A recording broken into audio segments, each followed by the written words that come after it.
Basseyn bu insonni tanasini rohati uchun eng yuqori komfort zona hisoblanadi va shu bilan birga xavfli zona ham hisoblanadi. Sababi insonni tanasiga suv qanday ma'qul tushsa, yoqsa, bakteriyalarga, mikroorganizmlarga ham suvda rivojlanish juda yoqadi. Shuning uchun basseynga tushadigan dori vositalarini to'g'ri me'yorda balansda ushlasangiz, inshaalloh unaqa muammolar kuzatilmaydi.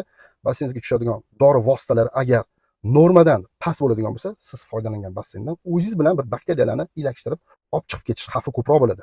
Agar bassengizga tushadigan dorilarning me'yori normadan yuqori bo'ladigan bo'lsa, ya'niki ko'p bo'ladigan bo'lsa, unda unaqa xavf yo'q.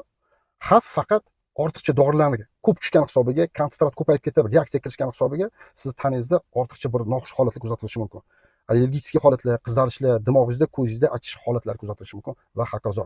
Shuning uchun tavsiyamiz imkon qadar bassengizga tushayotgan dorilarni holatini biling, nima sabab tushyapti, qancha tushadi, balansini, me'yorini to'g'ri nazorat qilishga harakat qiling va shu bilan birga yuqori komfort zonangizni yuqori xavfsiz zona qilishga ham harakat qiling. Sog' bo'ling, Allohga omonat bo'ling.